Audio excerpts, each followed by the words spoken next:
People don't know about this. I had to keep it a secret.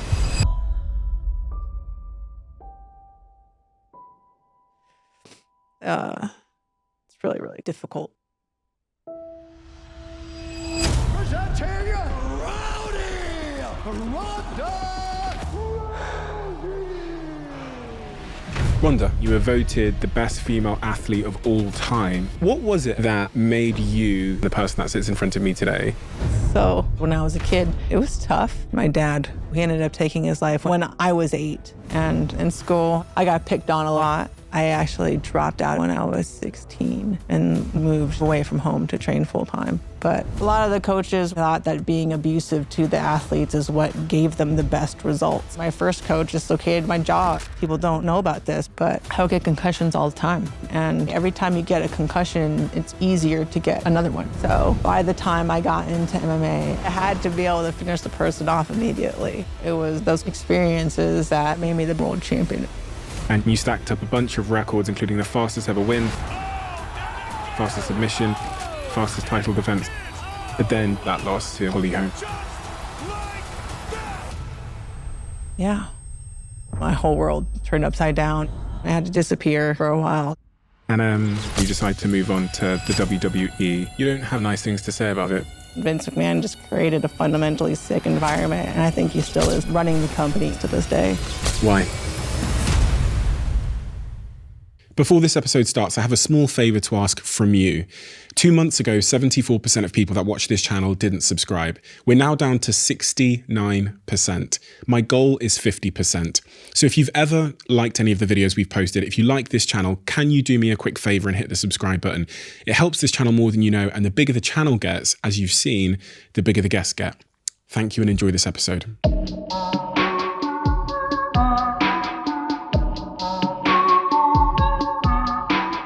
Ronda, when I interview people, I often ask them to tell me the most sort of pertinent first event in their story that went on to shape who they are.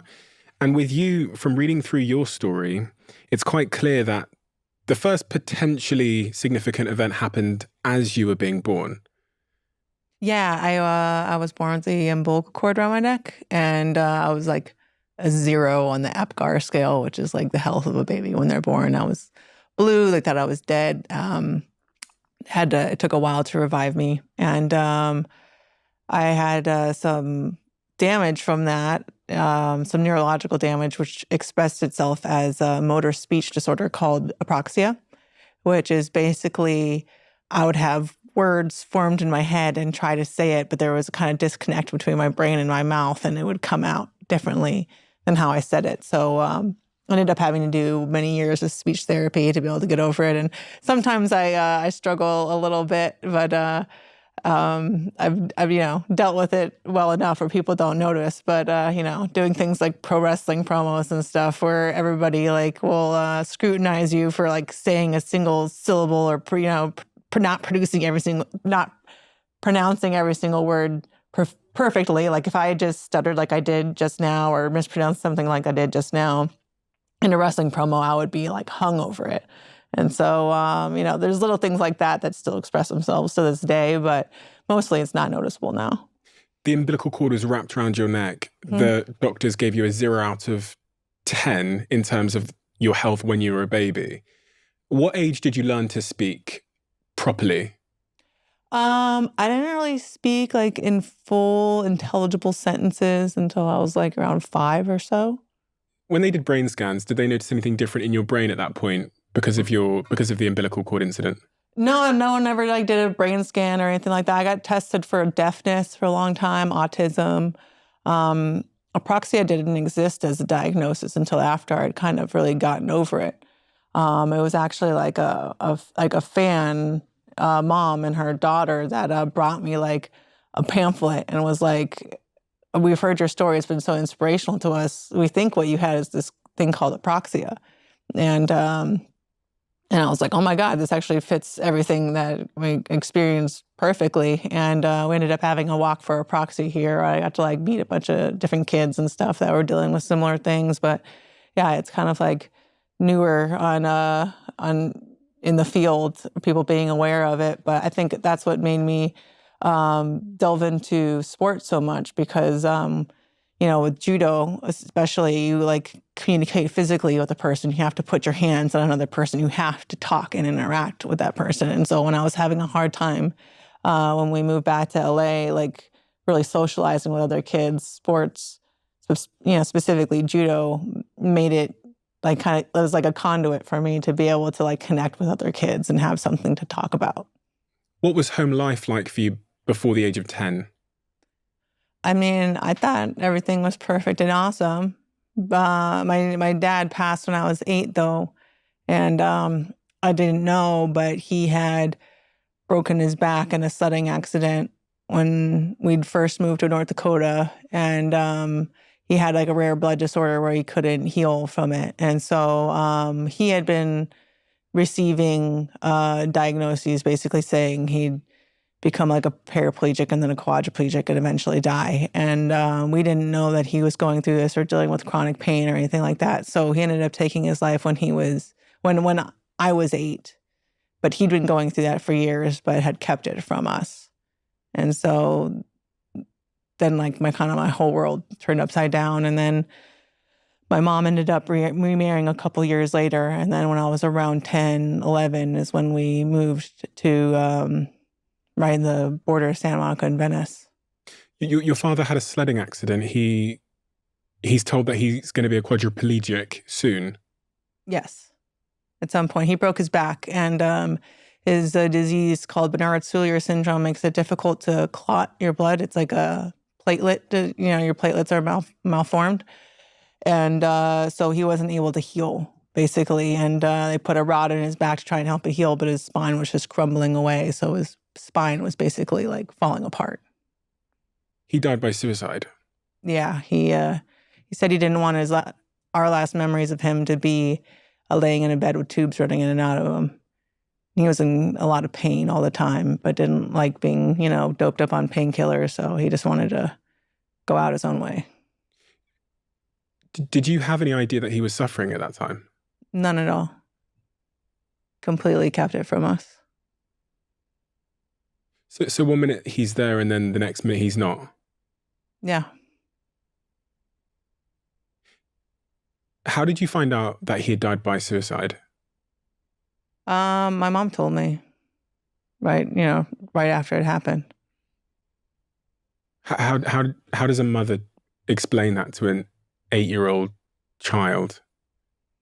I mean, she's a PhD in educational psychology, so very, technically, I guess. She just kind of laid the facts out of this is what happened and this is what's going on, and we wanted to keep it from you because she said that my dad just wanted us to be kids and not have to worry about it.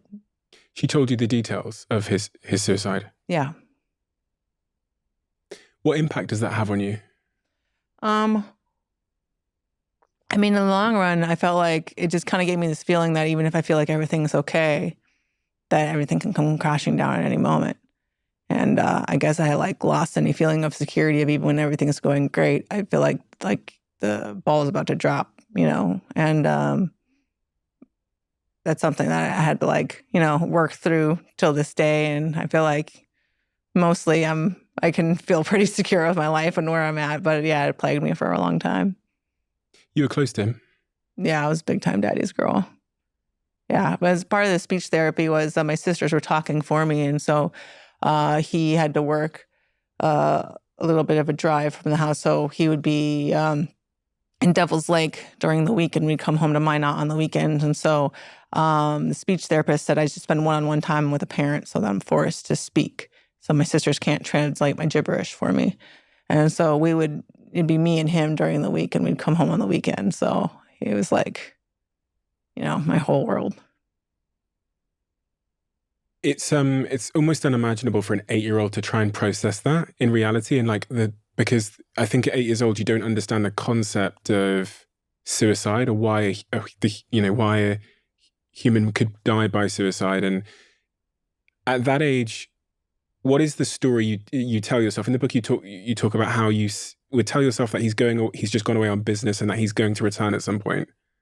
Yeah, well, that's the only times that he would really be gone away from the house for extended periods of times because he had like a business trip or something. And so that was just kind of like what I told myself to cope for a while. But then I found out later that my grandfather committed suicide as well. So he was a second generation suicide. Your siblings and your mother, the impact of the loss on your dad on them, was that noticeable? Did you notice a change in them? My like sisters didn't ever really want to talk about it, and I think no one really wanted to talk about it at all. It wasn't like the kind of thing that we would bring up all the time. Your mother at this time, she's a champion in her own right. Yeah, in everything. She got a perfect score on the SATs at 16, graduated college at 19. Then she won the world championships in judo, the first American to ever win the world championships in judo while she was working as a single mother engineer and getting her PhD in educational psychology. Wow. Yeah, she's incredible. When I was reading about her and doing some research on her, she sounds like a little bit of a superwoman. So I went and found, I wanted to see her. And I found this picture of her. Yep, that's Mom. She looks like a badass. She is badass. She was the original armbar lady. She actually tore her knees out when she was 17 and had to learn how to win basically just on the ground.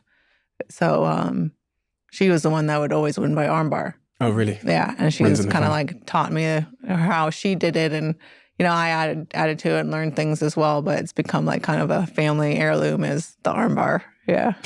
The family armbar. I often think that our childhoods and those sort of early formative experiences and the traumas that we experience, they leave fingerprints on us in various ways that follow us for the rest of our lives, for good, for bad, and sometimes for ugly. When you think about those sort of first 10 years of your life and the fingerprints it left on you as an adult and the person that sits in front of me today, what are those things that are most sort of ingrained in you from that time of your life? What's most ingrained in me from being a kid? Well, I think like losing a parent is a huge formative event. Have you ever read Blink by Malcolm Gladwell? No, but I've spoken to him on the podcast, but no, I haven't. Yeah, no. Well, he mentions that that kids that lose a parent before they're 10 actually end up being more successful statistically later in life. And it's like, well, he's the one that delved into his book. But when I was reading it, I'm like, oh, I could see that makes sense in a way. And the apraxia and stuff, like really pushing me towards sports and like being physical and things like that. And being the youngest of the sisters. So, I was the one that was getting beat on at the house. So it made me tougher and want to constantly be able to like prove myself as, not just being the little baby, but deserving of respect and stuff like that. And those kind of like made me into the kind of kid that would, when I first started swimming, I wanted to win the Olympics in swimming. When I first started judo, I was like, I just want to win the Olympics in this now. And, but that was just how encouraging my parents were, if they're like, oh, you want to swim? You can win the Olympics in swimming, And so I was just always fed that expectation that I could do everything. And at sort of 10 years old, you moved to Santa Monica, and you had your first attempt and try at judo. Is that right? Yeah, I was swimming here, but I wasn't so much into swimming. It's kind of boring. And I didn't like waking up in the morning and jumping in a cold pool. Right. I don't blame you. Yeah, so after a little bit of that, I was like, I want to do something else. And my mom, she trained here in the 80s, back when she did judo. And so she went to go visit a bunch of her old teammates that had all gone and opened up clubs of their own. And I went and tried it. And I remember my first day, I didn't even have a hair tie. My hair was all over the place, crazy. And I was like trying to figure out how to do judo. And I had the most fun that I ever had because I loved that there was no one way to do it. If it worked, it was right. And it was kind of like mentally intriguing. You have to figure it out. You're like solving a puzzle. You're like having a conversation with the other person, And so because it was so like mentally engaging, I think that's why I liked it so much. And when I won my first tournament, I got that feeling of winning that I didn't quite get in swimming. I was one of the top kids in the state, but I wouldn't like really win swimming meets. And so first time I won something, I got like addicted to that feeling, I guess. So I actually dropped out of school when I was 16 to be able to train and do judo full time and move away from home to train full time. What was your mother's opinion on you doing judo, seeing as she was a champion in judo herself, when her daughter turns around and says, Mum, I want to do judo too? I mean, I can't really say how she felt, but I mean, I was kind of like identified as being like a prodigy of judo pretty young. And she wanted to kind of take an outside role of making sure that I was training with all the right people at the right time. She wasn't the person that was on, like, she of course taught me everything that she could, and but she didn't really want to be that overbearing coach mom on the mat. She more of like, was like, you go here, train with this person, you go here, train with that person, was like the overarching like architect of my career and everything like that. You enter your first tournament and you win the tournament with instant wins, ippons. I don't know what an ippon is. Ippon is like if you throw someone flat on their back. Okay, right. So you win that first tournament, people start considering you to be this child prodigy in judo. What was it about, when you look back on yourself now with all the wisdom you have, what was it about you that made you excel above your peers at judo? What was it about your character or something that you did? I mean, there had to be some sort of a genetic factor because like my mom and my dad are both like good athletes. But I think, yeah, a part of it was personality wise, but I just really wanted to win. I cared. Why? I mean, winning felt good, but it really hurt for me to lose. I hated, like my first tournament I lost, I like locked myself in a room for like a week. I was so upset, but I was willing to get my heart broken. I was willing to care about something so much that my heart would be broken if I didn't, achieve it. And I don't know. I felt like the idea of being better at something than everybody else like made me special somehow. It was like proof. And it wasn't like I was dragging myself through doing it to be great at something because that's what it was. I really enjoyed like mastering the art of judo, like figuring it out. It was like endlessly intriguing to me at the time. And I remember when I was 16, I like realized while I was, doing newaza, which is fighting on the ground, that the end of one move was the beginning of another one. And that's when I moved from like trying to memorize all these separate techniques to trying to combine them into like a path and like a web. And I didn't come up and, newaza and judo is not the focus of the sport, really. Maybe it's like 20% of the time people spend on the ground, maybe less. But it wasn't like Gracie jiu-jitsu where they like show you like, oh, this is the way and this is the structure. And it was very open-ended. And so I was kind of like, I had to create like my own like system, basically my own fighting style and everything like that. And that was, I think, the most interesting to me, that I was like creating a philosophy and everything and concepts and how did I piece everything together. And so I think that was the most interesting part. I could train for hours and hours and hours and hours and not realize that I'm tired because I'm trying to piece something together. But I think we call it like opposite ADD, where I like fixate on things for like hours on end and I can't get off of it. And, but if you tell me to like run, I'm like, oh my God, the whole time I'm like, okay, I'm tired. I'm more tired than I was. But if you tell me like, if I had to try and figure out how to like do a certain punch a certain right way or do a certain throw a certain right way, I would do it for hours on end, trying to get it absolutely perfect and not realize all that time had passed. So, and sometimes that's like a negative thing, or I'll fixate on something stupid I did like several years ago and not be able to stop myself from thinking about it. But it's also the same thing that would keep me training on a single technique for hours on end, just trying to get it right. And my mom said when I was a kid, I would draw the same picture over and over and over again. I remember it was like a bunny in the middle, and there was like a bush and a tree on each side, and like a sun with the cool glasses, right? My mom would be like, why do you keep drawing this picture over and over again? Thousands of times I would draw the same drawing. And she said my answer was that I'm just trying to get it to match the picture in my head. I couldn't understand why when I thought of a bunny and the bushes and all this stuff and I drew it, it didn't look exactly like a bunny. And so I would keep drawing it over and over and over again to try and get it. And I guess that's like, my personality, I guess. It's something that I can't really control for better or for worse. And is that perfectionism? Is that how you'd kind of define that? This sort of obsessive pursuit of making the thing perfect as you see it? I don't think it's so much perfectionism as it is mastery. I want to like master and understand something completely. It's kind of like an unfinished puzzle, you know? Because I can live in squalor. Like, I don't think like the perfectionism of everything around me is really so important. But yeah, being able to understand something completely is something that nags me. If I don't completely understand it, I have to like keep going back to it. Big Jim. You go and train with Big Jim at 16 years old. You leave home at 16 years old and go and train with Big Jim. Who's Big Jim and why did you go and live with him, what, for 8 months roughly? Oh, God. And on and off for like years I was up there.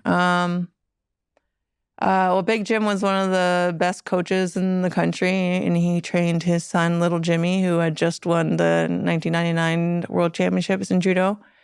And I know judo's not that big in the U.S., so the places that are good at it and have good coaches and good people to train with are few and far between. And Pedro's Judo was one of those places. Yeah, leaving home at 16 is unusual, to say the least. Yeah. What impact did that have on you? It was tough. It was hard. I remember being homesick a lot. It was really isolating, you know. All I did was train all day. There wasn't any other kids my age. I was always around people older than me. You know, part of being like a sport prodigy is no one your age is on your level, you know. So I was always training with people older. I also at the same time felt like I was in the middle of my montage to do something like amazing, you know. I thought I was going to shock the world and be the first American to win the gold medal in judo at 17. And so, you know, it was worth it to me. And at this time, you're 16, you have your first experience with what we call bulimia. And you talk about this in the book where, because of the pressure for you to make weight almost every week, you struggled with bulimia for the first time. What do I need to understand about that? Because I don't understand what bulimia is in full entirety, but I also don't understand the circumstances that would lead a 16-year-old to make decisions that would be categorized as bulimic. Well, basically I had to beat a weight on a deadline very often. And it's not really a weight that I could healthily stay at. And so I would have to cut weight to get there. And it started to give me like a really unhealthy relationship with food where I would like hoard food while I was cutting weight, like candy bars and stuff like that. And then after I made weight, I would like gorge myself on it. Like I didn't know anything. I didn't have any resources to help me out with it. And so it just kind of spiraled into a disorder. And that disorder would mean throwing up your food after you'd eaten it on occasion. Mm-hmm. Yeah.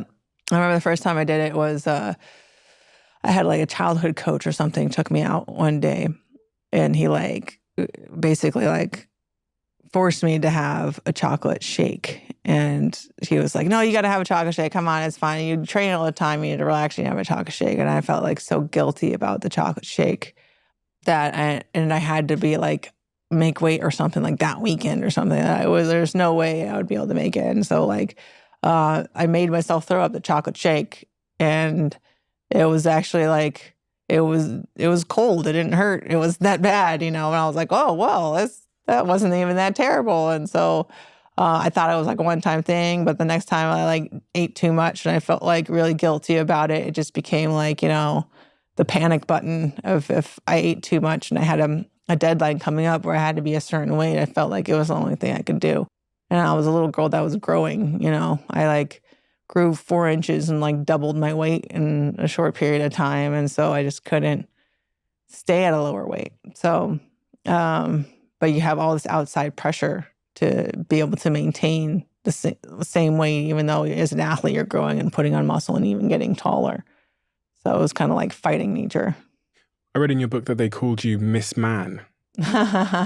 Yeah, in school. It wasn't cool for, you know, little girls to be muscular back then. And so before I dropped out at 16, you know, I was really muscular, and people would like grab at my arms and make fun of me all the time, to the point that I would just kind of like, I'd wear a zip-up hoodie all the time, no matter how hot it was. So I'd always try to like cover up my arms, how muscular I was, which is one reason why when I got older, that trying to like fight that idea that being muscular was masculine was something that became important to me, because that, you know, if you were a teenage girl in the early 2000s, it was a pretty unhealthy standard that was presented to us. So yeah, I didn't fit the very narrow scope of what was considered attractive at that time. And now it's like considered like really cool for, you know, women to have muscles. Now all the models have like stomach definition and stuff like that, and like are doing boxing and all this stuff and want to look toned. But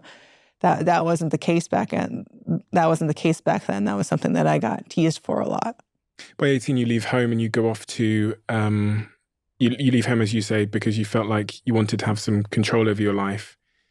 And I think you were en route to the Olympics at this point. You were thinking about going to the Olympics at 21 years old. You actually competed in the Beijing Olympics and you were the first American woman to get an Olympic medal. And then what I found really shocking is that you made $6,000 from winning that medal at the Olympics. Yeah, after I got taxed on it. It was After you got taxed on it. $10,000 and got taxed on it. I actually bitched about it so much in the media when I was doing MMA that they got rid of that tax, but still, you'd only get $10,000. Is there like a bit of a through line in your story that starts very young about this idea of the importance of validation and respect from other people? This kind of bit of a chip on your shoulder that was driving you? Yeah, I think it started out as something that drove me, and then it ended up being something that held me back, that I had to kind of shake myself from. But, you know, I also benefited greatly from it. So I'm not saying I regret anything, but I know that it wasn't like a sustainable model for me to, you know, be happy in the long run.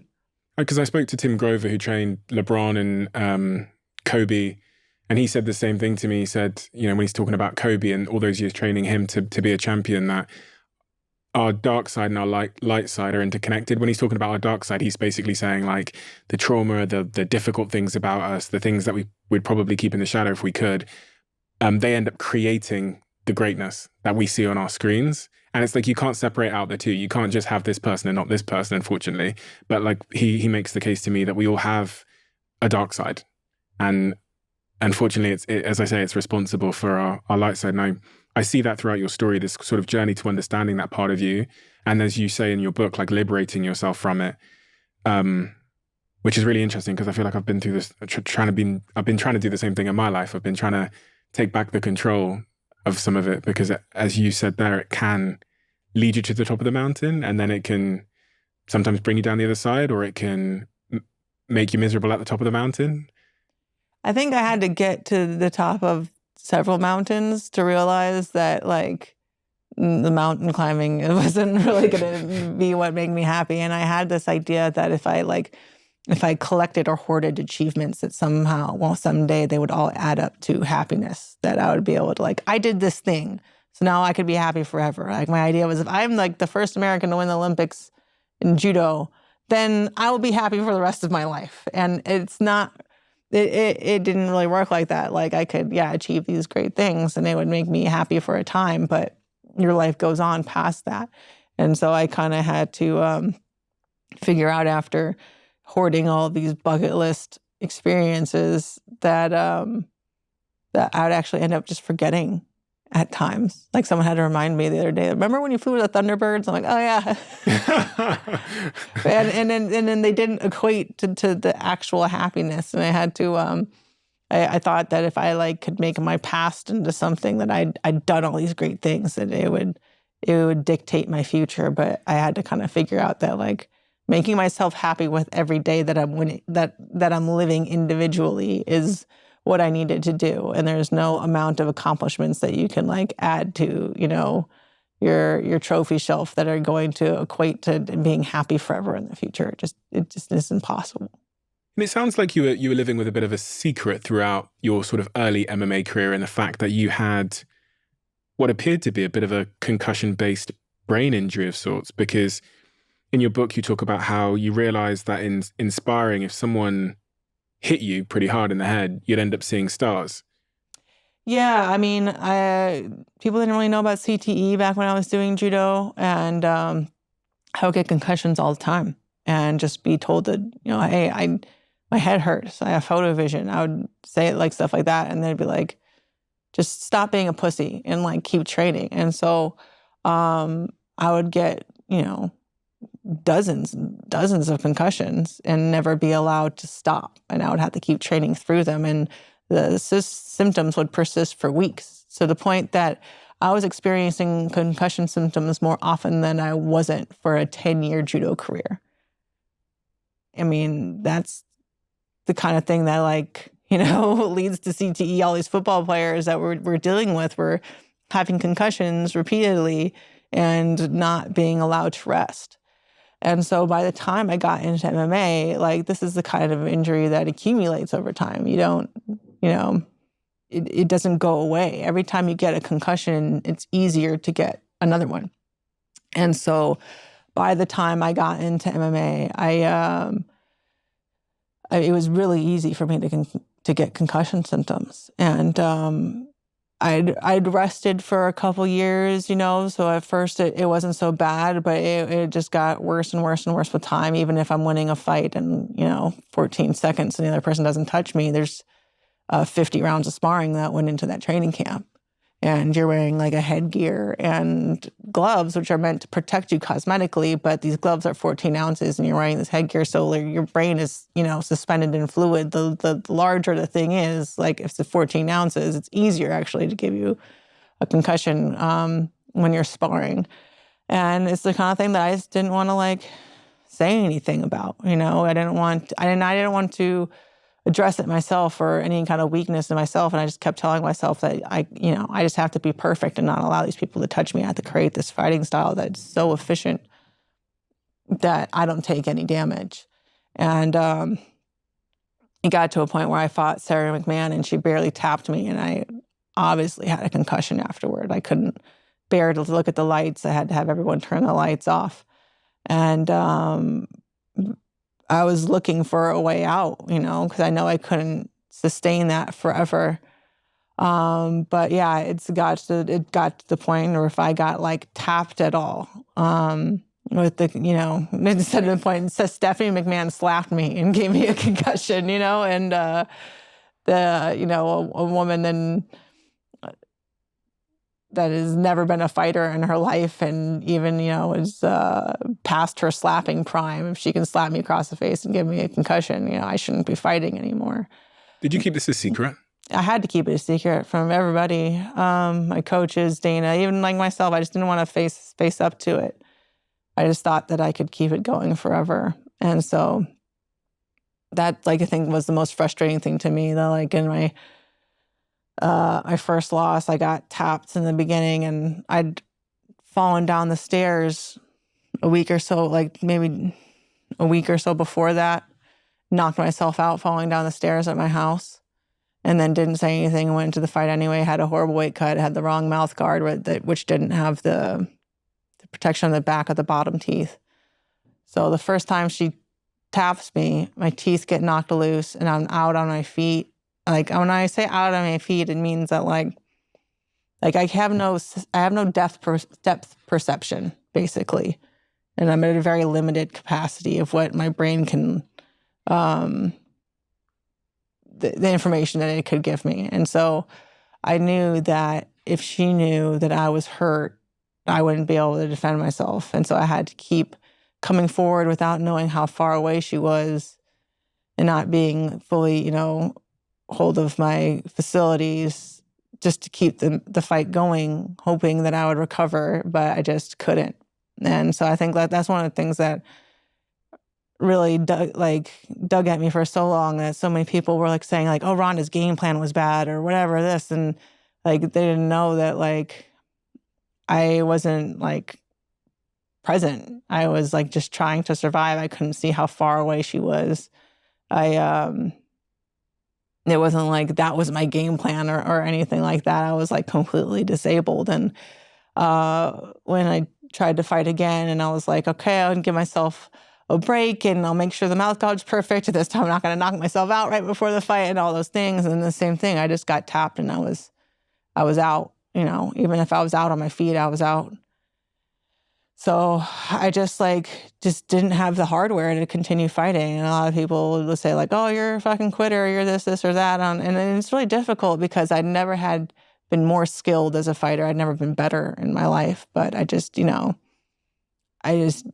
neurologically wasn't capable of continuing to fight at that level.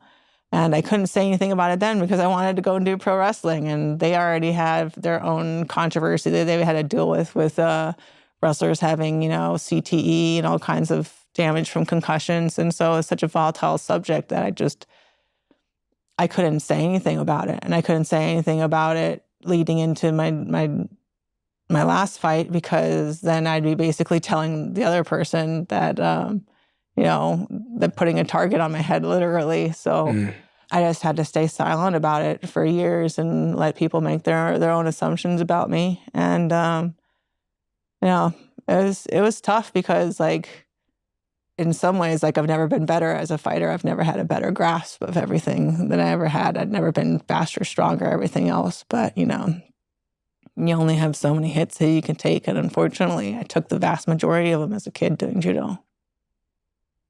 I want to make sure I completely understand the context of what it's like to get a concussion and to live with a concussion that ends up compounding to make it even more sensitive. You take those big hits when you're younger. They ask you to fight through the concussion. By the time you're in the UFC, you've developed this incredible style where you basically get people out of there instantly. I mean, in the leading up to your fight with Amanda Holmes, I remember the commentator saying at the time that you'd knocked or you'd submitted everyone within sort of 30 seconds of the fight starting. So your style had kind of adapted to become, I'm going to get this person out of there immediately. That wasn't an accident. That was the goal. That was the goal. The goal was I had to be able to finish the person off immediately because that was the only way that I could fight is to not take any damage. Because if they had hit you in the head at that point, there was a risk that you would get a concussion. And you were aware of that risk, but your coaches weren't. No. Were any of your coaches aware of it? No. Was Edmund aware of it? Your striking Nobody. coach? I didn't tell anybody. It was one of those things I just didn't want to like face up to having any weakness in myself. And also like Edmund would have made me stop. I didn't want to stop. I didn't want anyone to be making that decision for me. I didn't want to tell the company that I was having neurological symptoms because then they wouldn't let me continue to fight. I didn't want those decisions to be taken out of my hands. In your book, you talk about the relationship you had with Edmund, and it wasn't always great in terms of his approach to coaching. You talk about how he would physically strike you during training, but potentially even more severely, he would emotionally abuse you during training. I mean, honestly, I can't think of a single coach that I had like a great relationship with. Like this is like a lot of the coaches were of that like Bella Caroli kind of generation of like they thought that being abusive to the athletes is what gave them the best results. And that was kind of what was like in vogue at the time. So, and like that as an athlete, you're just kind of like, all right, well, this is what I have to deal with in order to be the best. And especially with like these sports where you have no other choice. Like this is the national team coach and you have to get their approval and put up their shit to be able to fight at this level. And so like Edmund was, I think, not as bad as previous coaches. So that's why I put up with a lot because I felt like I at least had to say that I could talk back. The other coaches would just, like little Jimmy, my first coach, literally like dislocated my jaw as I was a little kid. I threw him once in front of everybody and laughed because I thought I was awesome. And he threw me on the benches on top of the table at everybody else's feet in front of all these people. And, Big Jim had like grabbed me by the throat before to like drive his point home that women can't defend themselves. And so this is like behavior that I'd been conditioned to tolerate since I was like a little girl. And Edmund was of that same like Eastern European kind of like school of thought of like you have to be like really tough and in order to bring the best out of people. And what does that do to your emotions though? Because we develop, you know, at the age when most of us are developing our emotions, you're having yours suppressed and you're being made into this really quote unquote tough person.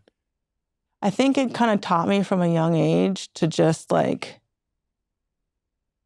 how to diffuse like coaches that were like getting out of hand, and to not, because if I stood up for myself, it would just make it worse.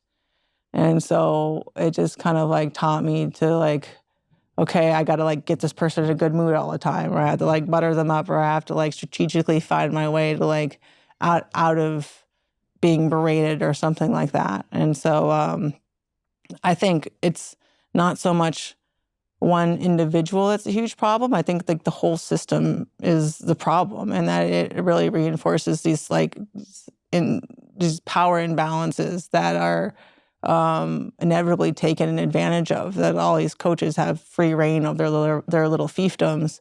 And a lot of these athletes don't have any other option. And so like, I don't see how, like in school, you can have like a teacher, someone comes in to watch the teacher teach to grade them on their teaching. Like nobody does this for coaching. And, you know, so I would hear these stories about like these sumo coaches that like would kill their athletes training them. And I'd be like, yeah, you know, I could see how that could happen. And it's just, it's not one person, it's not one sport, it's everywhere. And there's like, I can't say that I have all the answers for it, but I can say that like coaching in general creates a really like unhealthy power, like imbalance, that how I was able to take my relationship with my coach Edmund and take it from off the rails back on track is to have very distinct boundaries. You know, a lot of times your coach is someone that is tough on you, but they're also like, they care about you. They're a parent, they're a brother, they're a coach too. But a lot of times it becomes like an overbearing family member and a coach, and you can't be both. That's why my mom didn't want to be my coach. She didn't want to have to be my mom and my coach, because being both of those at the same time is inevitably unhealthy. And when we put boundaries in place of like, okay, this is what your job is, and you do not do anything outside of that, then, you know, training was better than ever, our relationship was better than ever. But I think like a lot of these lines and these boundaries get blurred, and they need to be very, very defined in order for it to work out. And how were those lines blurred with your coach? He was crossing them in terms of the things he was able to say and do? Yeah, I mean, a lot of it was like, he just wanted to know where I was all the time. And like I needed to be constantly available and stuff like that. And or else it would like end up turning into like a big argument or something like that. And I would just end up just trying to like do anything that I could to not get in an argument. And but yeah, like I had to like make a rule at one point. I was like, you're not allowed to FaceTime me, because I don't want you to just FaceTime me and know where I am at all times and what I'm doing, because like it's my fucking business, it's my privacy. And it was just, he was always trying to push that boundary. And I was always pushing back and stuff like that. And but I was like, I don't know.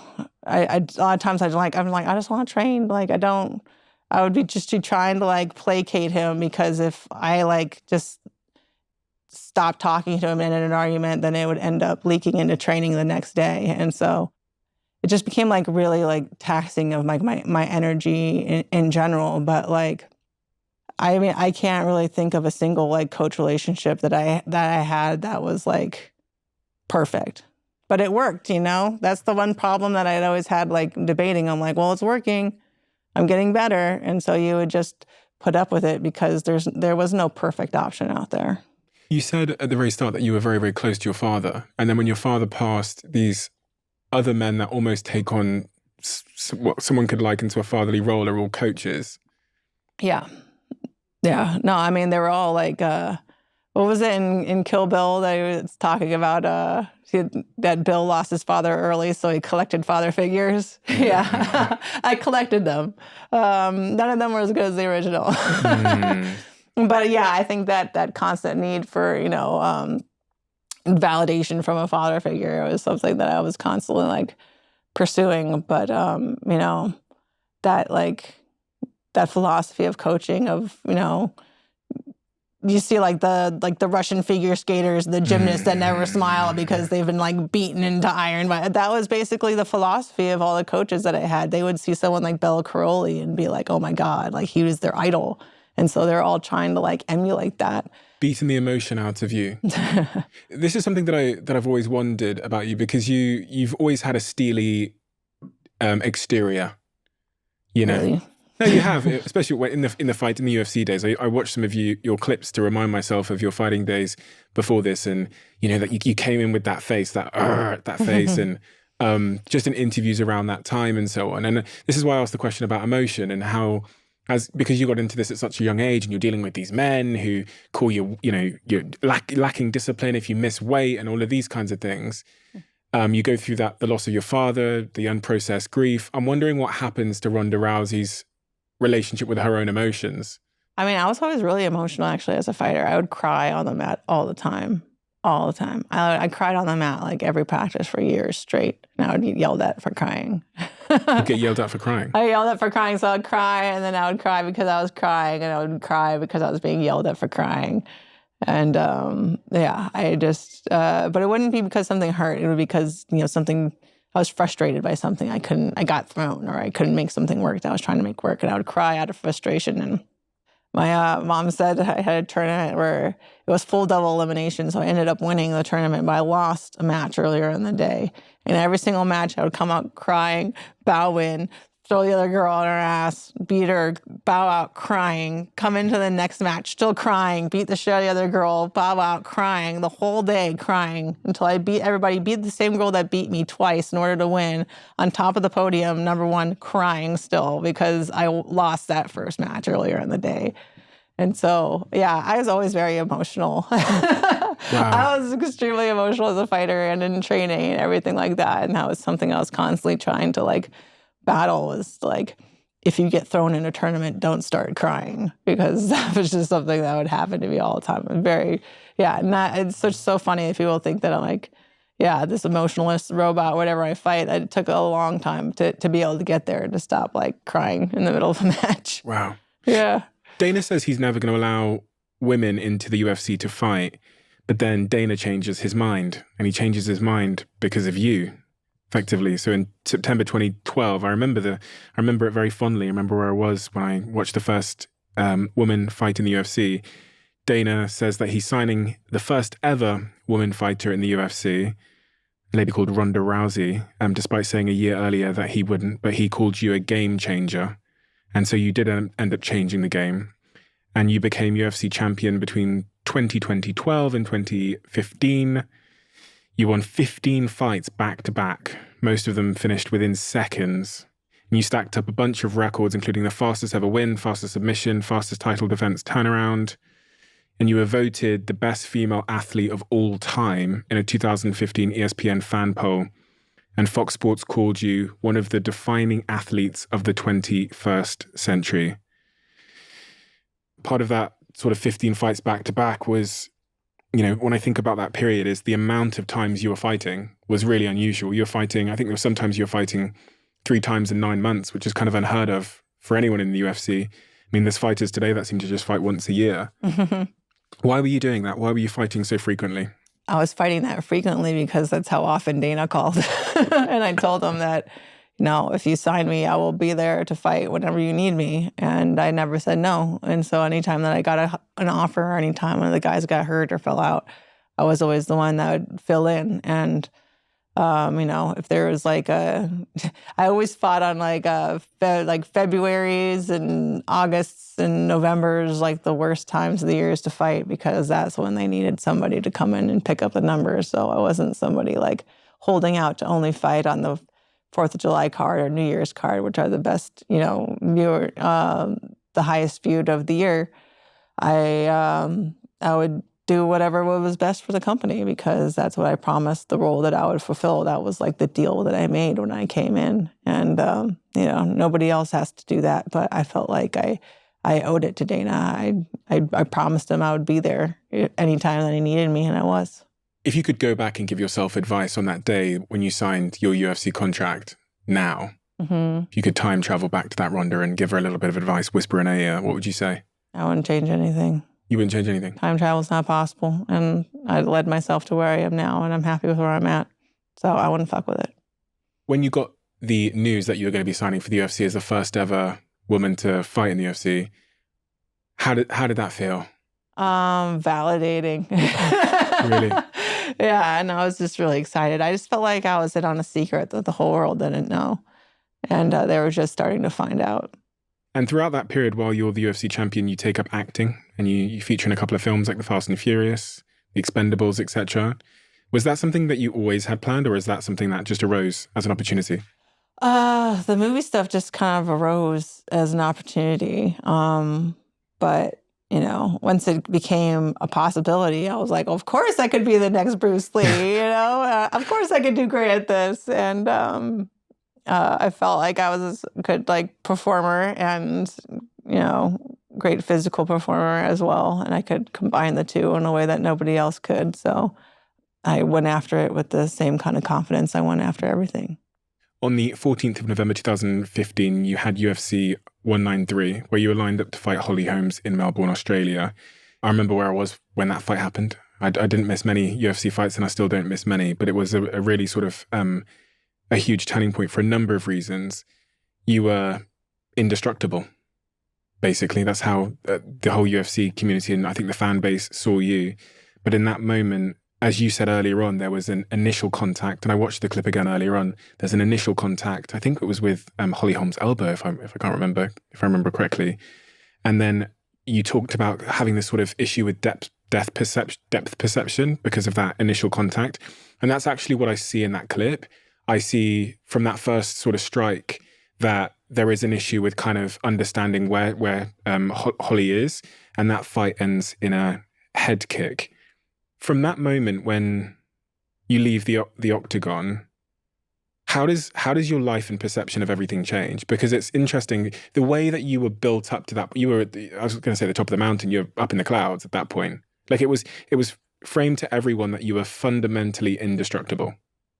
And that's kind of what the marketing machine does. It does to everyone. They're fundamentally indestructible, but to everyone, from Muhammad Ali to my friend Israel in the UFC, everyone has their day where we find out that everyone is a human being to some degree. From the moment you leave the UFC, what is life like from that point onwards when you get back into the medical room? Extremely depressing.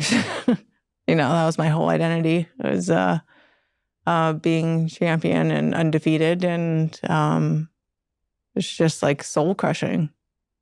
It really was. I was just kind of forced to face the music before I was ready to, and I knew that it was going to catch up to me at some point, but I was more, I think, upset that there were so many people out there that were reveling in it. And I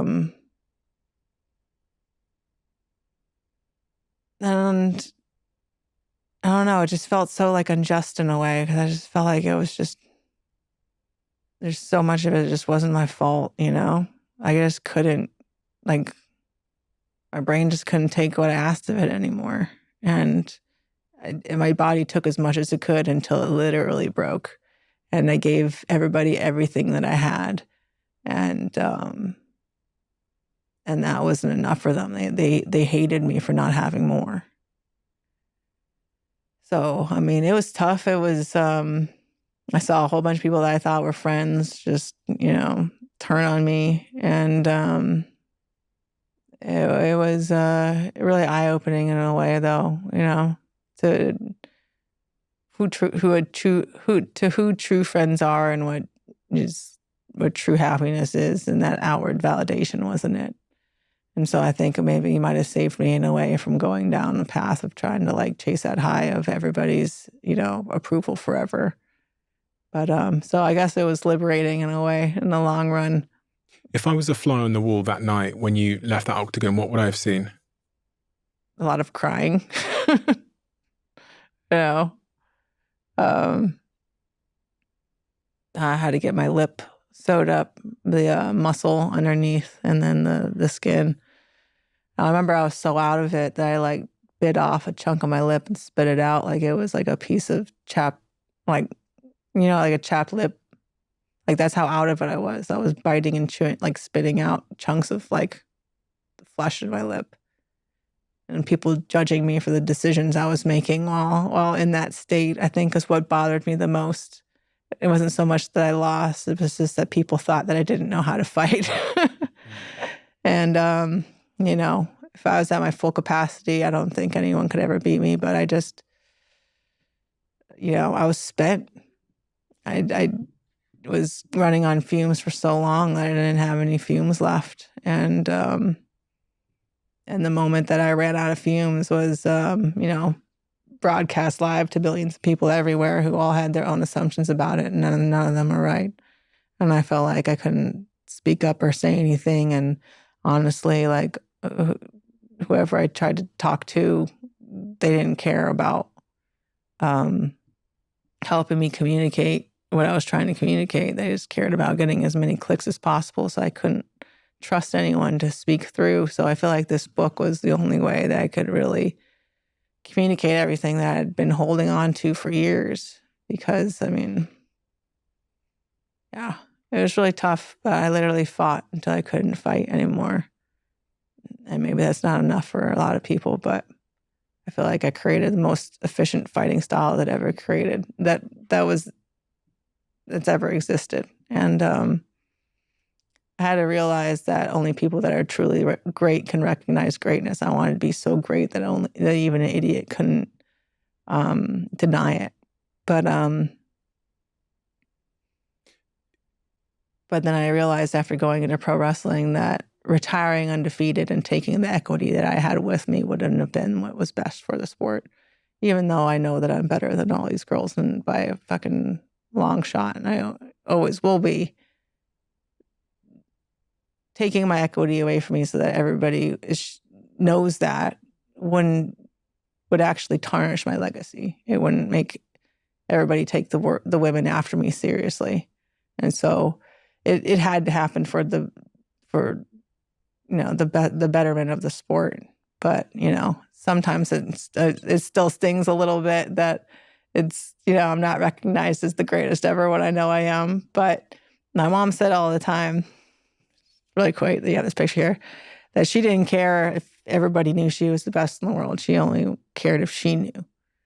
She didn't care that nobody knew who was the first American world champion of judo back in 1984. It was important to her. And I think like somewhere along the way, it started to matter more what other people thought than what I thought. And so I think being forced back to that was actually the best thing that could have happened to me. I don't think people realize the extent of, they see it as kind of just a game. Fighting, they see it as some kind of game that they're watching, like they're playing on the Xbox or PlayStation. But I don't think they understand the extent of the devastation on a human level that you kind of experience after that loss. And I think until you did that interview with Ellen, where you revealed that you'd gone back to your changing room and you had this sort of suicidal ideation about the future, most people didn't realize the extent of it until then. Did you literally have suicidal ideation in the days and hours following the fight? No, it was basically like instantly when I came backstage. But suicide is the kind of thing that becomes more prevalent if, it's in your family. And I've literally had 2 generations of suicide ahead of me. It's just something that it's always an option in your mind once it's shown to you, But I think that the fact that I was with Trav then, my husband now, that I just didn't want to take the pain that I had in me and give it to him, because that's how I experienced suicide was like, okay, you get to relieve yourself of that pain, but you pass it on to everybody else. And but my dad was dying anyway. He wouldn't have been able to prevent his death, and he was, physically suffering every day. And so I understand that. And I didn't feel like I had the same kind of justification that I wasn't going to die anyway. So I was gonna live for him and for my family so that they wouldn't have to take the pain that I was feeling onto them. Was that the hardest moment in your professional career? Professionally, yeah. Was it the hardest moment in your personal life? No, losing my dad was worse. You went on to fight Amanda Nunes at UFC 207 in 2016, and the fight ends again. And after this, you come to the decision that your time at the UFC is over, and you decide to move on to the WWE. There's a sort of a 2-year gap, I believe, about a 1-year gap between the Nunes fight and the WWE announcement. What happens in your life in that gap? I was mostly just being sad. I was just like sad and high and playing video games and eating crepes. I mean, everybody wants to rush you through grieving things, but, I think it's important. And so I took that time to myself. I was also just so worn out from, like I said, running on fumes for years on end and like literally dragging myself out of bed every morning and like having to dig deep every second of the day. That I just, wanted to dig deep and just disappear. I had, paparazzi and all kinds of crazy shit happening at the time. And I just like didn't want to be famous anymore. So it was always more of a tool than a goal. And now that I didn't have fights to promote, I didn't need it anymore. But I guess it wasn't done with me. So I kind of had to like disappear for a while to be left alone. Were you doing anything professionally during that period? Or were you just at home? I mean, I was just at home. I feel like I just needed to not give anymore. I don't think anyone can understand how exhausted I was and how much it had been asked of me for so long that I just needed to rest. I needed to mentally and physically rest. And, but people that have, dug deep enough to make it to 2 Olympics and win 15 fights in a row, not a lot of people understand how much effort that takes. And it just sounds like numbers when you say it, but when you live it, it's just like, I literally had nothing left in me. I could barely get out of bed. So, I mean, it's not the kind of like tired that you can take a long sleep from and wake up refreshed, like it's like the kind of tired that takes like a year to recover from.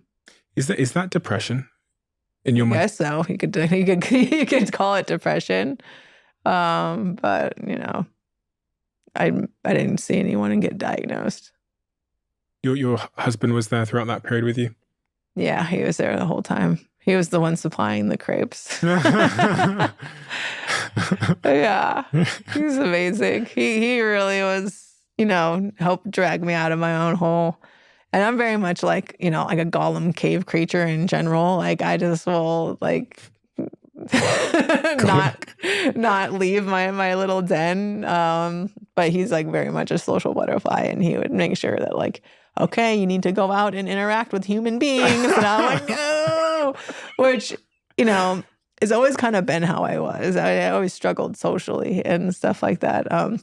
Which is why I got into judo, was to be able to like socialize and just be able to talk and communicate. And so I just kind of reverted back to like my hermit tendencies. And yeah, Trav literally had to like drag me out of my hole. And I'm glad he did. But yeah, I would easily slide back into the Misty Mountains anytime if I was allowed. Did he understand what you were going through psychologically in that period? Were you able to communicate it to him? I think he understood to an extent. Like he had a different kind of incredible story where he started fighting at 26 and then was the #1 contender in at the UFC in as much time as it took me to be the number 1 contender in the UFC. So he was like incredibly naturally talented, but he hadn't been, pursuing a goal of athletic greatness since he was 6, the way that I had. And so just the disappointment of, never winning an Olympic gold medal and never being able to retire undefeated, and those kind of like lifelong goals. I don't think a lot of people understand that, but he also was still like so supportive and there for me, and he never got fed up with me moping around and literally crying over like eggs if I like, broke the yolk and be like, I can't even make you eggs, and like just being like that for like, over a year and stuff. And he's just such incredible love and patience. And it was just like there for me all the time. And I'm just like, bring me in and hold me when I needed it. Even if he didn't like understand why I was so sad. He was like there for it anyway. So yeah, he's the best thing that ever happened to me. I love him so much. But yeah, he might not have understood it so much, but he was still there for me. You knew you were going to get me at some point. I told you I'm emotional. No, I don't. No, listen. It's often in those moments, our hardest moments, that we realize, as you said earlier, who we've got around us, but also the value of certain people in our lives. I think in my hardest times of my life, that's following those times is when I realized who really, really mattered. And my partner in particular, through my hardest moments, you go through the dark canyon of these tough times in life, and you emerge, that person walked through it with you, and you go, fucking hell, this person, now I understand how much they mean to me. Sometimes it takes that to understand what someone means to you. And it certainly sounds like that moment crystallized what Travis means to you in your life as well. Yeah, I think when we first got together, we went through so much stuff that would have driven anybody else apart, but it really just brought the two of us closer together. And I'm just so glad that we were with each other when we were going through the hardest times, that we didn't have to go through it alone. Where does the WWE come in? So that's ultimately what sort of, I guess, pulled you out of your little cave there, but... Yeah, I had to get out of the cave and in front of like a crowd of thousands of people live, of course, which is really funny because I really don't like it. I don't like being in front of crowds and a bunch of people, and I hate public speaking. But I just love the stuff that I get to do while doing it, But yeah, I kind of, my friends, the 4 horsewomen, Shayna, Jessamine, and Marina, that were like friends that I made. I mean, I knew Marina back from Judo, and I met Shayna and Jessamine through MMA, and like we really became like really close-knit group. And, for me, for how hard it was for me to like socialize and make friends, like these were like my girls, and they all started getting into pro wrestling, and I just started doing it for fun, and it was just so fun. And like, it wasn't a competition. It was everyone working together to try and do something great together. And so it reminded me more of like, like filming action movies and doing fight choreography, except for it was kind of like in its purest form, where you have to tell the story. Like in the movie, you have like the movie part, and then there's a fight, and then the story. And like usually the fight is like separate from that. And I feel like pro wrestling is like the purest form of combat storytelling, because you can only tell the story through the combat. I was just fascinated with that, especially, want to be Bruce Lee. And it became that thing that like I started to fixate on and wanted to be better and better at it, and just would go into training and lose track of time and realize that I'd been going for 5 hours, kind of a thing. And I love that feeling of being lost in something. I told my friend, I was telling somebody the other day, like, passion is my passion. I just love to be passionate about things. And, I guess that flow state is fun. And I just love being in it. And then I started just training for fun. And then ended up, getting... I didn't really get an opportunity to go to WWE. I was kind of like, hey, guys, I want to do this. And then they were like, okay. Then it just kind of snowballed into, because at first I was like, okay, I want to have a baby soon. And it'd be kind of cool to go and do some pro wrestling for a couple months before I go and have my baby. And then it just kind of like snowballed into this whole beast and this whole like other life that I didn't know that I was going to have. But it was very much like a calling, much more than a pursuit, if that made sense, you know? Once upon a time, if you had a business idea, it was exceptionally difficult to get going. But now, in the age of Shopify, it is exceptionally easy. As many of you will know, Shopify are a sponsor of this podcast. If you don't know Shopify, it's an exceptionally simple web platform for anybody that's got an idea that wants to transact on a global scale. So things like these conversation cards, which we sell, we've sold using Shopify, and it only took us a couple of clicks to get going. So why did we choose Shopify? For a number of reasons, but I think one of the big ones, which goes unappreciated, is their checkout system converts 36% better compared to other platforms. And here's what I'm going to do to remove the cost for you. If you go to shopify.com/Bartlett, you'll be able to try Shopify for $1 a month. I've seen Shopify completely change people's lives. And for many of you, I think it could change yours. One of the things that surprised me, and again, it's because if we only get to see this sort of 2D representation of someone on a screen, whether they're through your wrestling career or your UFC career, which is kind of like, all of it's kind of like acting. The press conferences, the bravado, is in your book, you talk about how comments online and newspaper comments and stuff would get to you.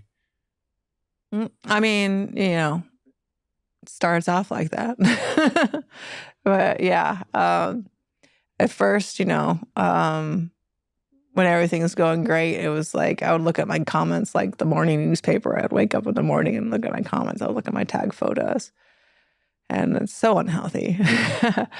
But after my first loss, I quit cold turkey, which I feel like that was one thing that I needed to do, was to like not constantly need that outside validation and stuff like that, especially from the internet and social media and stuff. And I was kind of like spiraling in a way and kind of like giving that way too much stock in my like emotional, state and stuff like that. And then pro wrestling, you're literally in front of a crowd that is like the embodiment of a comment section in front of yourself. That's also why I really enjoyed being a heel, which I, wish they would have let me be a heel more often, because that's why I feel like I was happiest when I wasn't trying to placate to the crowd, purposely try to, piss them off and get a rise out of them, and not trying to constantly, pander. I was surprised to hear about the WWE that they kind of rewrite the script last minute, and that it's not. I don't know, you think of such a big business, you imagine they got script writers and the scripts are written. You would years think ago. It wouldn't be an absolute clusterfuck shit show, and you would be wrong. Wow. Yeah. It was, and it's so needlessly dangerous. Like no one can. Like a lot of times people can't rehearse. Things are changed last minute. A lot of times you see them outside. They're performing. They've only talked about it, and they're doing it for the first time. So a lot of these injuries happen because people just weren't able to rehearse, and the company doesn't give a shit because we're all expendable to them. Did you feel expendable to the UFC? To the WWE? Yes. Yeah. I think we all did. You're all and they contractors. made sure to make us feel that way. Why? Well, they made sure to make you feel that way? Yeah. So that you wouldn't get above your station or something, or so that you would just do whatever you're told? So, yeah, just do whatever you're told. Just take it. And you're all contractors at the WWE as well, so you're not employees. You have to pay for your own healthcare and all these kinds of things, from what I read in your book. Yep. Which is pretty crazy. I mean, that would never be allowed in where I'm from, in the UK. And it's sort of Vince McMahon's kingdom. Yeah. Well, I mean, supposedly he's out now because they, caught him paying company funds so he can shit on some girl's head in the office and, do a threesome with her with Johnny Laurinaitis. But his cronies are still there. And so when that stuff started coming out and Vince was gone before, he was still basically just calling it in and running the company. And, but yeah, like Bruce Pritchard, who's there now, who's still like the head of creative or whatever title they gave him, is basically just taking orders from Vince and still running the company through him. And so when Vince was resigned formally because of all these like sexual allegations and stuff that were coming out, he was still running the company informally, and I think he still is to this day. You don't have a whole lot of nice things to say about these people. I mean, depends on who. The girls in the locker room, I absolutely love them. The people at the top running it. Yeah, I mean, Steph and Triple H, I think they're honestly doing their best. But I mean, I think that Vince McMahon just created a fundamentally sick environment. And I think if Ari if Ari Emanuel, who bought it out from WME, is going to be able to actually make this multi-billion-dollar dysfunctional organization into one that functions, he's got to clean out all of Vince's cronies. He's got to completely clean house and remove Vince's influence completely. But, no one's asking me. But that's just what I experienced when Vince was gone. He was still running the show through, people that he'd hired in the past. Bruce Pritchard being number one of them. Bruce Pritchard's still there, I believe. Yeah, John Laurinaitis took he was cut loose because he got named specifically in the scandal. But Bruce Pritchard is literally, I'd never heard him say a single one of his own opinions. He'd only say that Vince says this, Vince says that, Vince says this, Vince says this, Vince says Vince. And so he's literally just like, I called him Vince's avatar. That's basically what he is. You returned to the UFC after you left in 2019. You were there from 2017 to 2019. And in 2017, is when you got married with Travis. I couldn't figure out from the dates. I don't think the date was in your book, but at some point during this journey, you start trying to have children. Mm-hmm. Something I'm trying now with my partner. I'm on that process as well. And you talk in the book about a really heartbreaking incident where you're filming a TV show with 911, the TV show 911. And there was a fight scenes and various stunts in that movie. And a day after that, you suffered a miscarriage. Yeah, I found out I was pregnant right before the show started filming. And then my finger got chopped off from a boat door falling on it. And, but, we went and checked out, and there's, the baby seemed just fine. But then I miscarried a couple weeks later. So I just kind of always felt like that was my fault, that I wanted to keep doing dangerous stuff while I was pregnant because I thought it made me cool. And then I was just like depressed and like drinking and smoking and not taking care of myself. And then I got pregnant right away again. And then we never even saw a heartbeat that time, but I wasn't expecting anything more because I just wasn't taking care of myself. So you had 2 miscarriages? 2 miscarriages, yeah. And then I went through IVF, 4 cycles of IVF to be able to get 8 embryos because we wanted to have like 3 or 4 kids.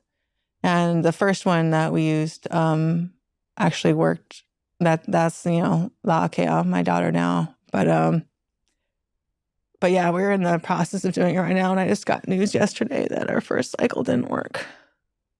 So it's tough. Anyone going through is tough, and like people just don't talk about it. But it's hard because you have like so much hope every time, and I don't know. I'll just have to wait till the end of this book tour to try again.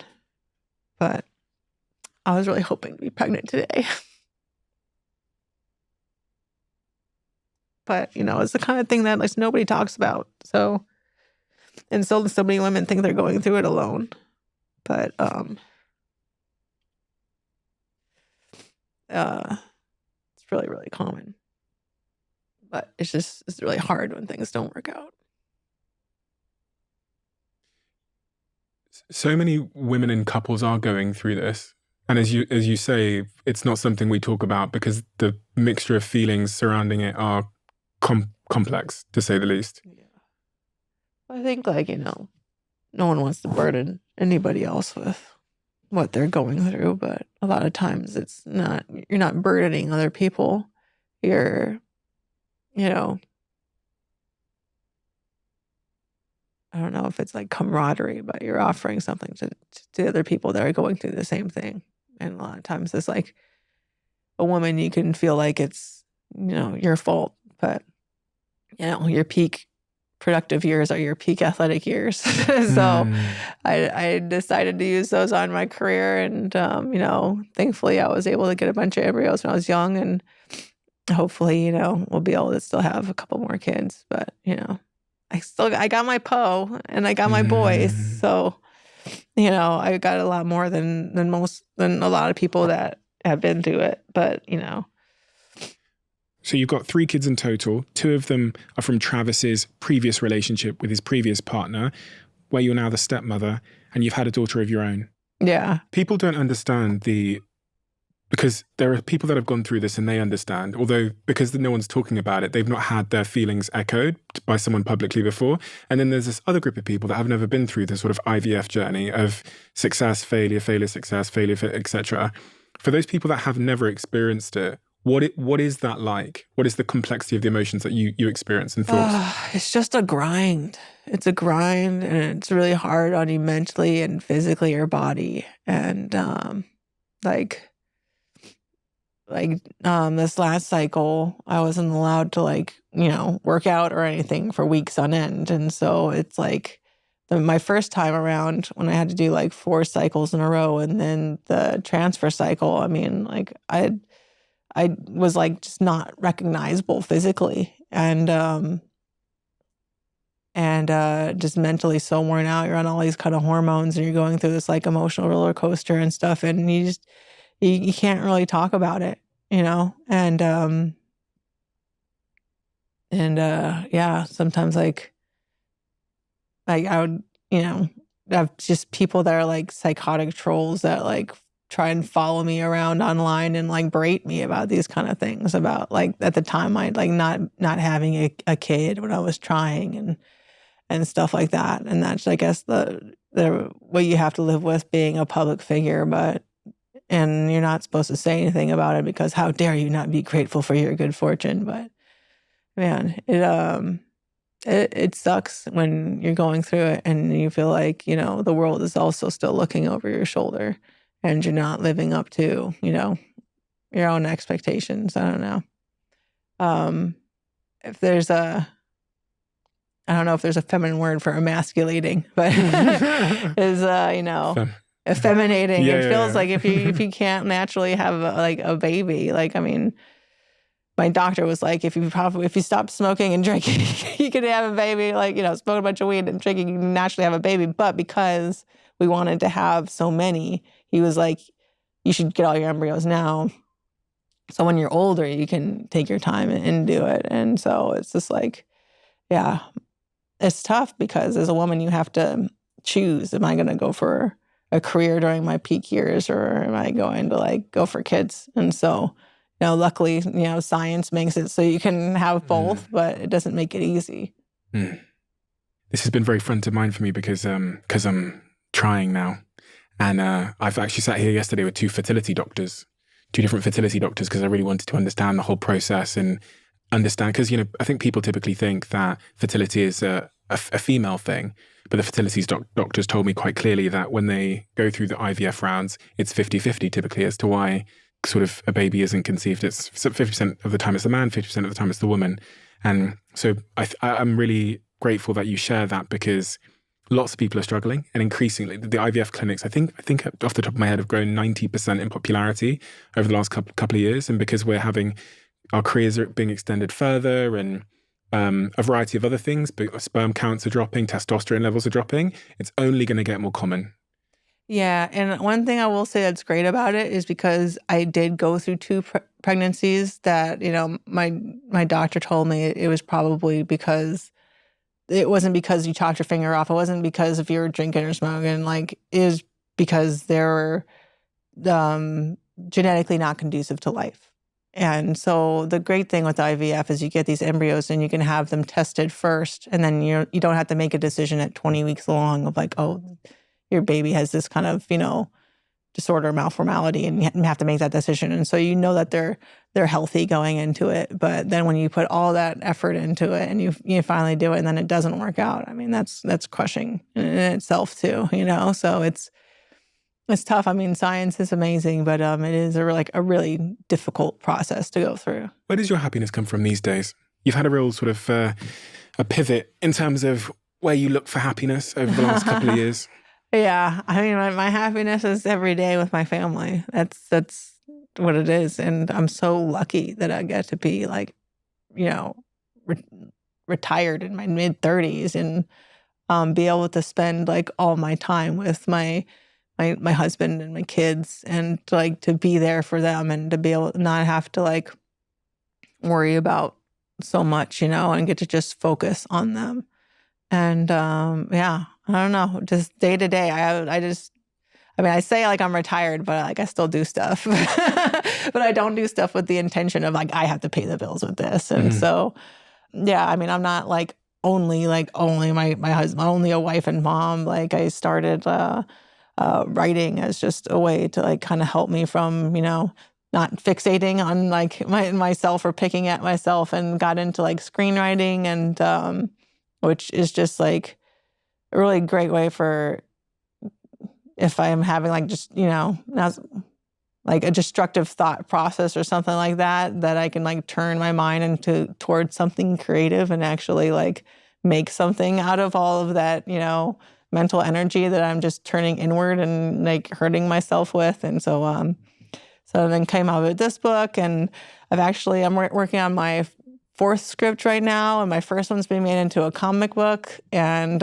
which I touch on in the book too. But it's also like doing these kind of things not with the intention of like making millions of dollars or impressing a bunch of people, but just that the act of it is so fun. Like I'm interning right now at the story department at WME. That's all I was working on in the car. Yeah, I'm learning how to be a reader and write coverages, and just read lots of scripts and make me a better writer, and like learn like the dark art of like writing coverages, which people don't see. They're not public, but to be able to distill a script down to as few words as possible and know what you're looking for and all these things, and just kind of like learning these skills that I'm really fascinated in, and that's just like validating in themselves, and like. And with our ranch and everything like that, and raising our cows. And like my favorite part is we took this land in Oregon that was like completely degraded. It had been mismanaged for years. There was more dirt than there was grass. And to be able to, we're using regenerative practices with our Wagyu and our poultry to be able to like bring this land back to life, So that was like been more rewarding to me than reading a whole morning of positive comments on a freaking picture is actually like going out and like seeing this land become better. And like that kind of stuff is like really rewarding, and I don't have to worry about, promoting it or what people will think of it or how much money I'm making from it. So yeah, like I'm retired, but I'm busy. It must be difficult to go from those arenas that I watched you in all around the world, with all those people screaming and cheering, to this farm in Oregon, because I don't know. One assumes that we always talk about this adrenaline rush that you get from fighting and competing. The opposite of that is a farm in Oregon.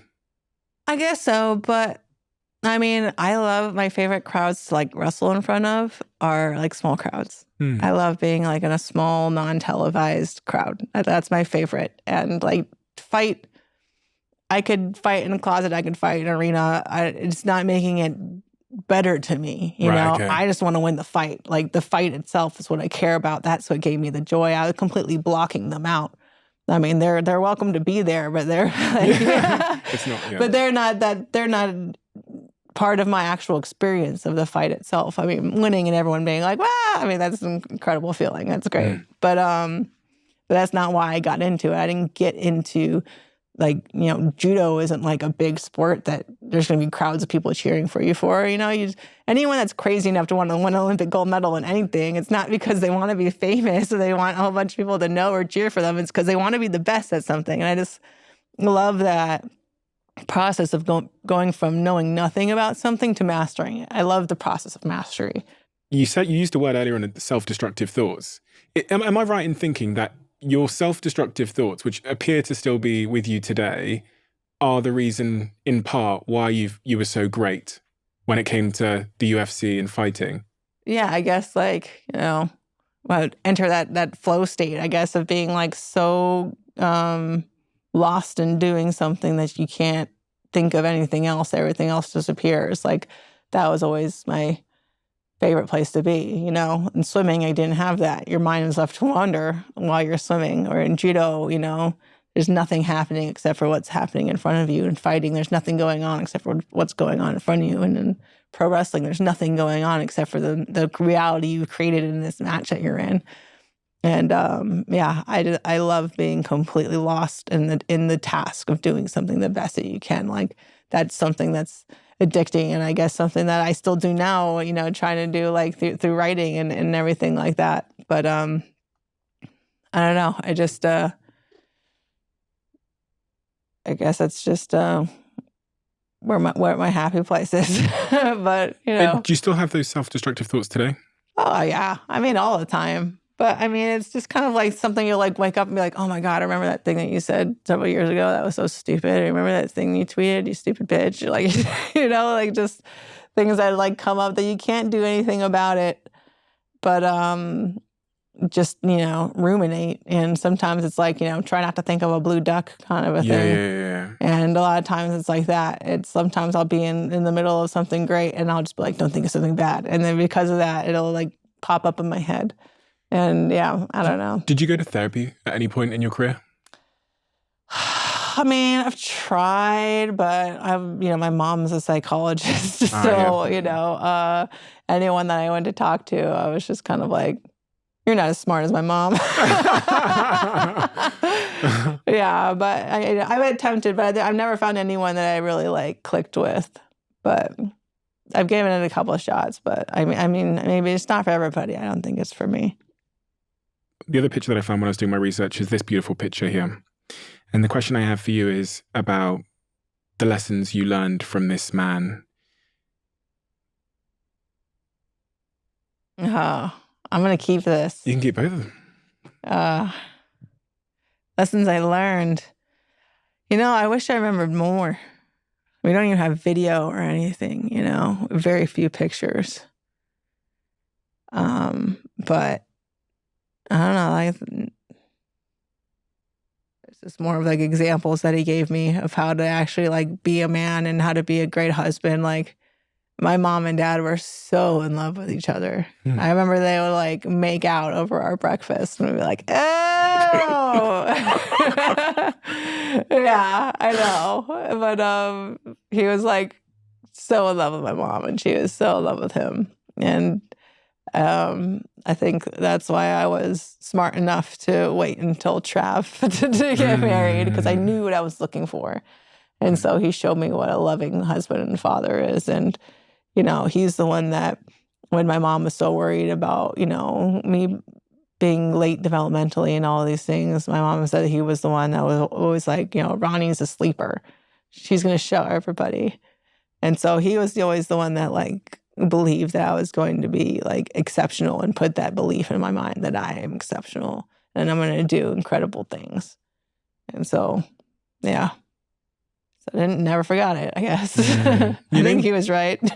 You're named after him, right? He's called Ron. Yeah, I was supposed to be Ronald John Rousey Jr., but I'm a girl, so I'm Ronda Jean Rousey. The first. Not the last. And you did show everyone. That's exactly what you did in your career. You showed everyone. And, you know, it's funny because I'm a big UFC fan, so I watched your career, enjoyed it so much. You gave me some incredible moments throughout all of the sort of those major fights that you had. And it's interesting because from reading your book and speaking to you today, I realized that the very human cost of the entertainment that I enjoyed as a fan. Behind that sat someone who is quite clearly pretty obsessed with winning, being mastery in your own words, and being the very best at everything you apply yourself to. And with that comes a cost. You know, we don't have to pay the cost as fans. We just get to enjoy the entertainment.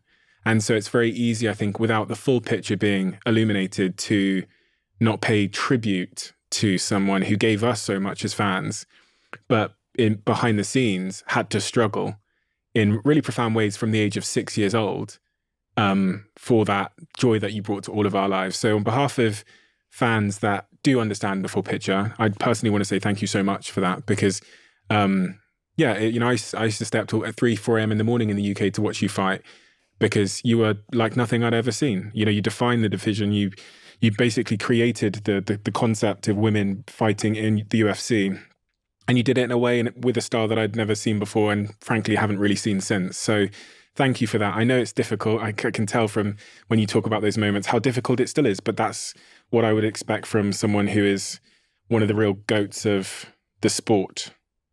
Thank you for writing this book as well. It's incredibly honest, and I think it's perfectly written in many respects, but the timing of it is perfect because you're in a certain chapter of your life where you're able to look back on all of these experiences with a certain retrospective clarity and wisdom that is incredibly helpful. And you found yourself on the other side of all of this stuff now as a mother and as a normal human away from the WWE and the UFC. And from that perspective, I think everyone can learn a tremendous amount about life, about happiness, about family, about committing yourselves to something with the form of mastery that you had. But also, more than anything, what I take from it is what really matters in life. And I think that's, if I've interpreted it correctly, is the real objective of the book. We have a closing tradition on this podcast where the last guest leaves a question for the next guest, not knowing who they're leaving it for. Uh-oh. Why does everyone get scared when I go to this diary? Okay. No. Okay, interesting. Fear of the unknown. It's not terrifying. Sometimes they're horrific. What was the most fun moment of your entire life? Of my entire life? Yeah. Most fun? God. I mean, I've had a lot of fun. They're probably intimate moments with my husband that I can't share. But we have a good time. He'll be happy for the shout out. I think that's what matters. Ronda Rousey, Our Fight, out, available everywhere right now. An incredible book, and I recommend everyone to go and get it. Thank you so much, Ronda. Thank you for having me.